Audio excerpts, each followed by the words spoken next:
speaking with my guests. One of them, Foster Onyefuru, the PENGASSON Shell Chairman, Port Harcourt, with us. And also, we have the PENGASSON Chairman, Port Harcourt, with us on the show, Mr. Nwoko, George Nwoko.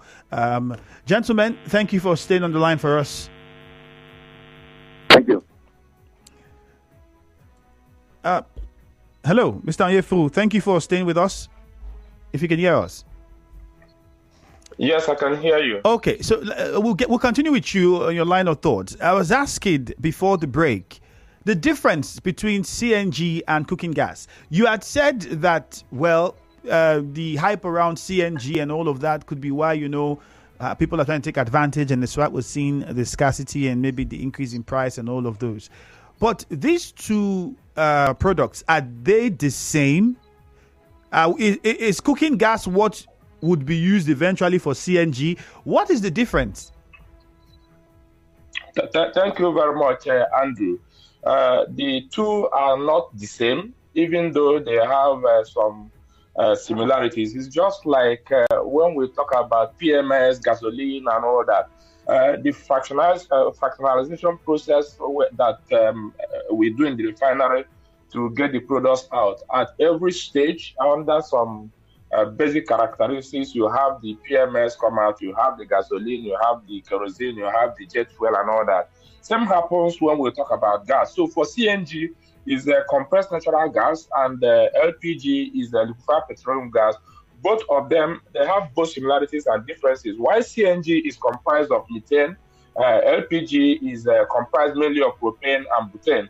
CNG is typically used as a substitute for gasoline, for our automobiles, while the LPG is used for industrial application, refrigeration, cooking, and all that.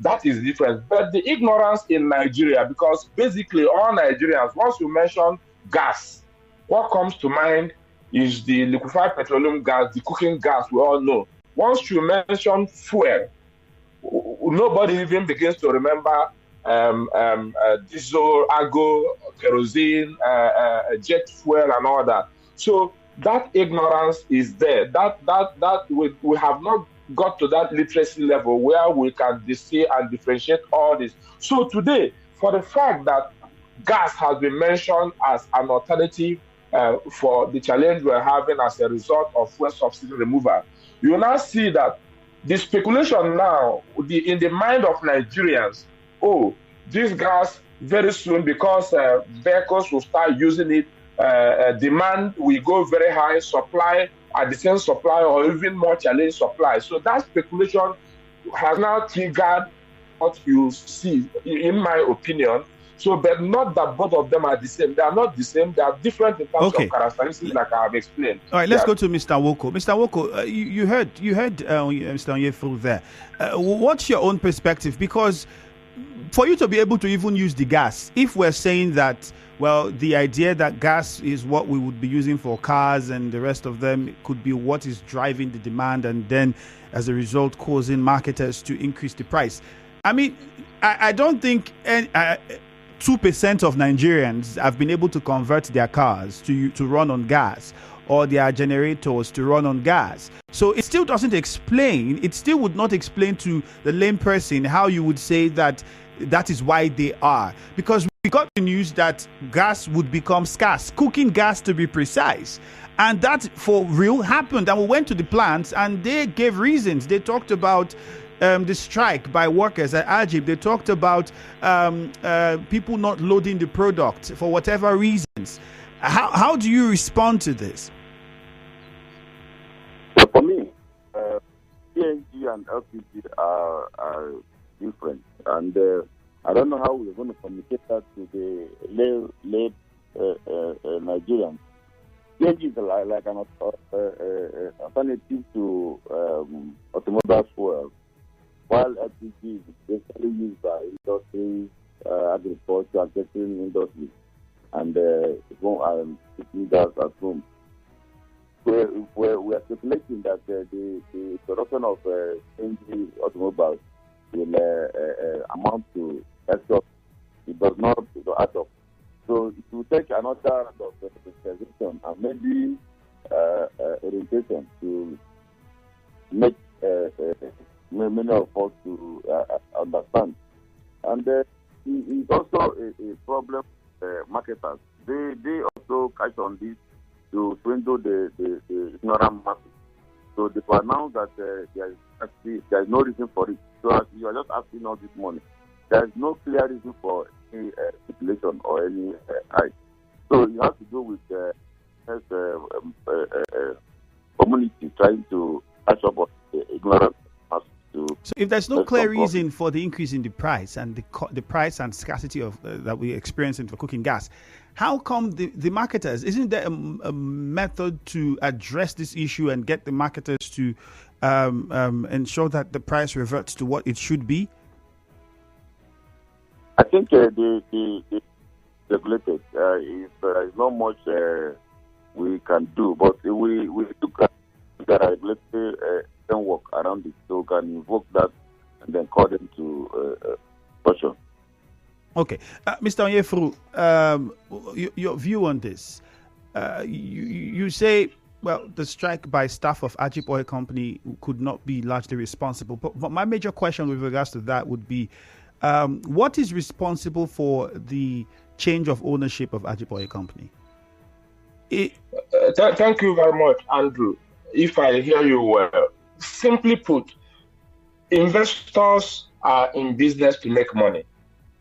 And like we have said earlier on, AGIP as an international oil company has every right to decide to divest their interest in the joint venture contract they have with NNPC Limited. The issue here is that they have decided to divest their onshore interest in that joint venture agreement. But we are saying, for you to do this, we have a collective bargaining agreement already signed with you. And we cannot overemphasize the importance of, or the role of AGIP in terms of contributing to the Nigerian economy. You have already mentioned that, the hype around availability of cooking gas. Yes, it's real, because what marketers did was to take advantage of what happened in AGIP, to hype and then be able to now increase price, which is illegal, which is part of the corruption we are talking about in Nigeria. So, but in terms of whether AGIP has a right, they have right for whatever business reason, for whatever investment reason, but they have to at least respect the collective bargaining agreement that they have with our members in AGIP as enshrined under the clause of redundancy in clause 17 of that collective agreement. So if they do all that, you cannot force a willing employer on an unwilling employee or vice versa. We must respect the laws of the land, respect the CBA that has been signed. Then any of our members or staff of AGIP who decides to now join any other principal employer going forward will be free to do that without negating or exposing Nigeria the way it is happening right now. You can see we're already suffering just for that speculation. So just for the point is that it is not a fear that the company that they are selling to would not be able to properly handle or manage. It is part of it. See, it is part of it. Look, so you're questioning the capacity of the company they are selling to? Just hold on. We have the IOCs, we have the NOCs. The NOCs are the Nigeria, the national oil companies, and the IOCs are the international oil companies. The difference is very clear. There is a very big difference. It's just like you're talking about 6.5 There is a difference. The IOCs have their headquarters domiciled in their home countries. They are all global companies that have, for example, some of them have presence in over 80 to 100 countries, and they're already stabilized. In Nigeria, cash call is a challenge.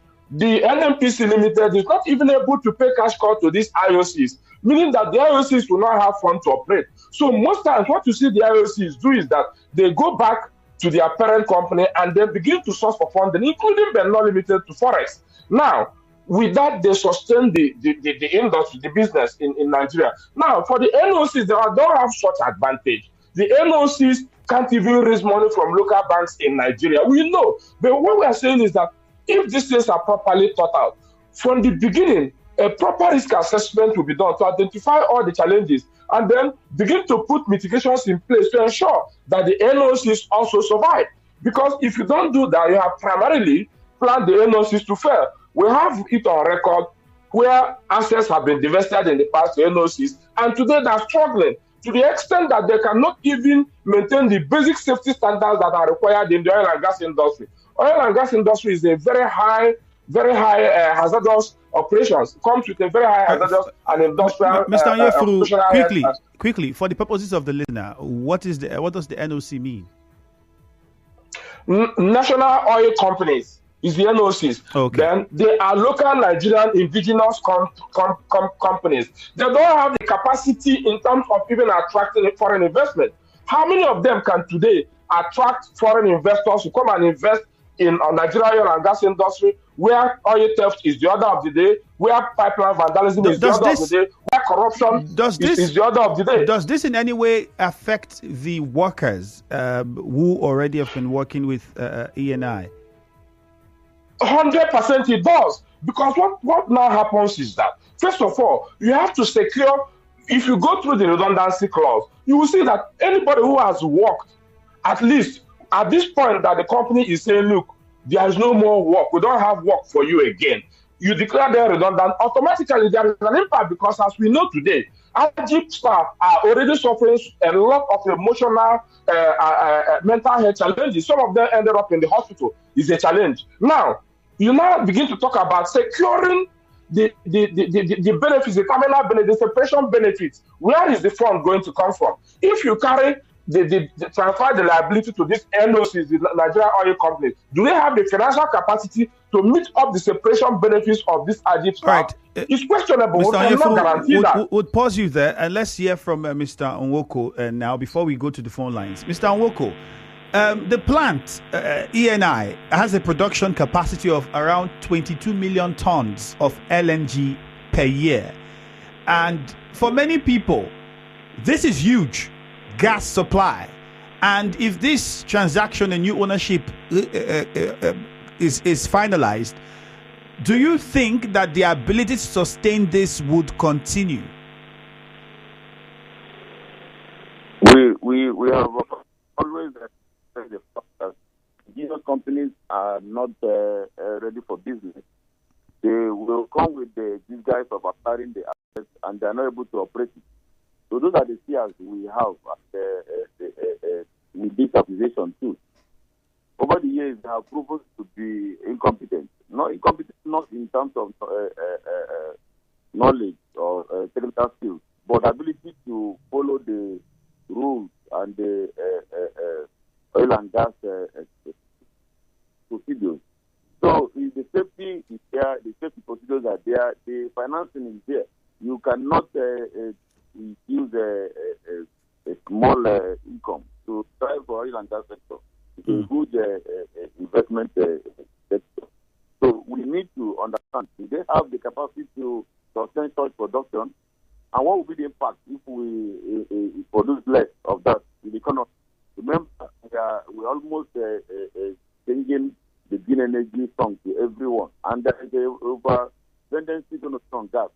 So we need a competent company, not because they are NOC, but they have to prove to others what to take to run such facilities.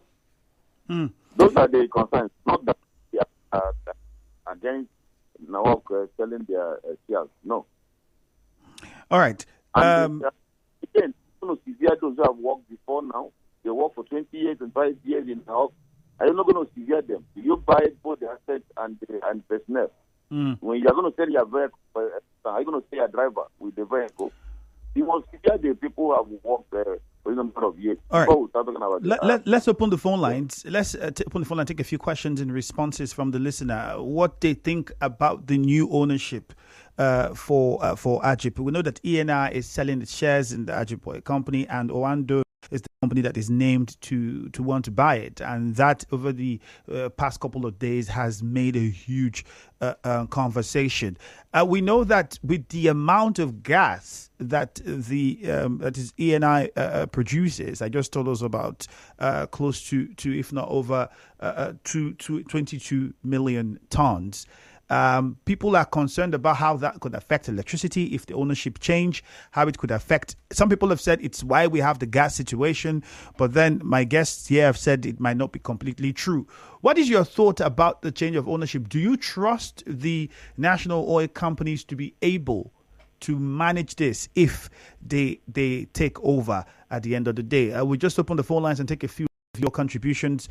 0817 923 0003, 0817 923 0007 are the numbers to call. We start off with Letambari. Letambari, good morning.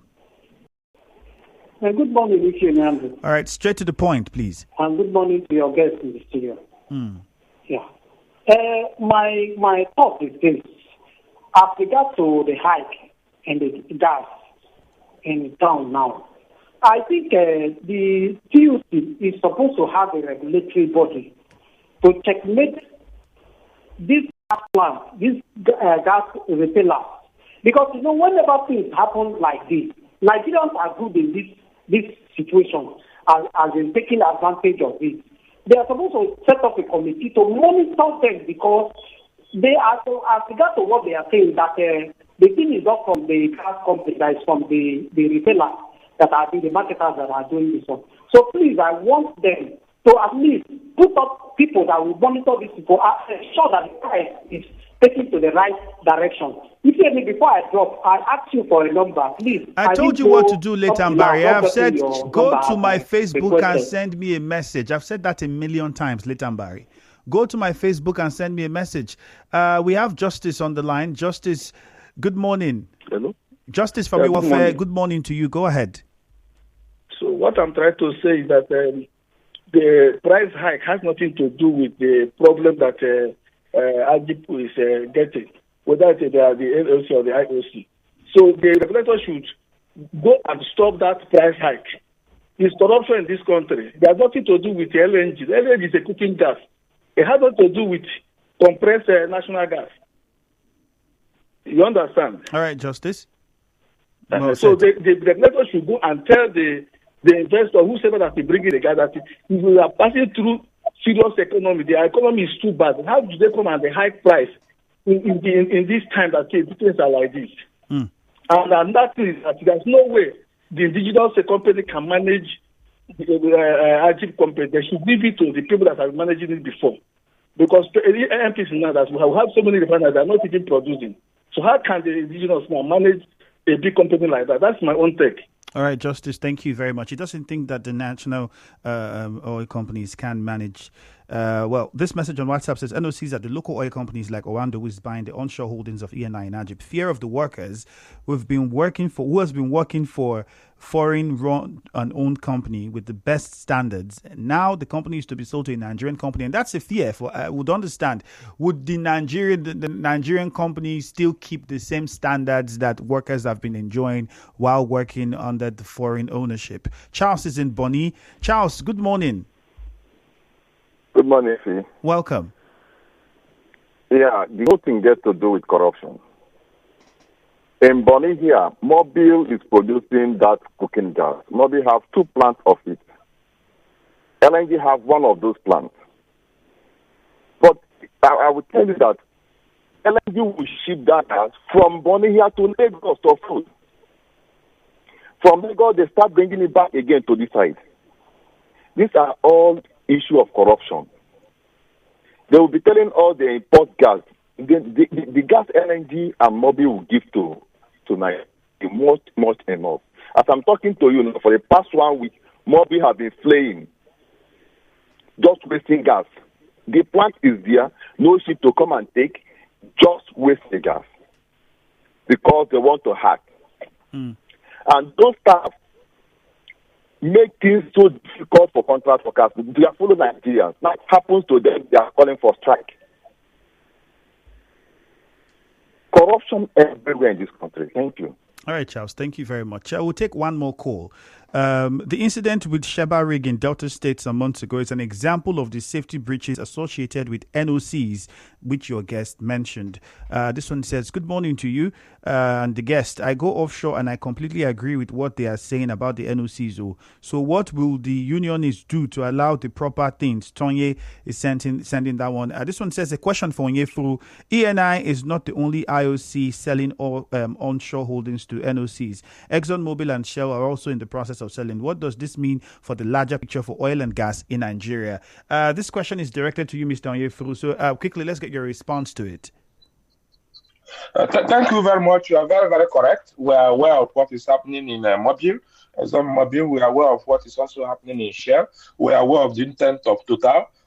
We are all looking at it from the industry point of view, just like the IOCs are also looking at it from the industry point of view through their OPTS. We are also looking at it as branch chairman of these IOCs from the point of the union. We are talking, we are discussing, we are sharing ideas, we are sharing notes, we are doing the risk assessment together. We have put together a legal team, headed by Professor Michael Zekome, who is looking at the legal side of it. We also have a consultant we have hired, who I won't be able to mention that now, who is also doing a lot of research right now to come up with what should be to guide and protect the industry in Nigeria as a whole, because we are not looking at it just from the point of view of the IOCs.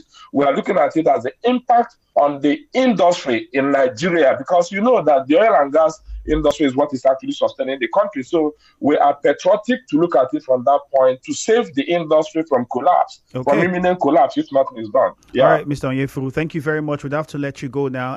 Mr. Onyefuru is the PENGASSON Shell chairman and also TUC chairman in Rivers State. Thank you very much for your time. Let's get on to Mr. Nwoko.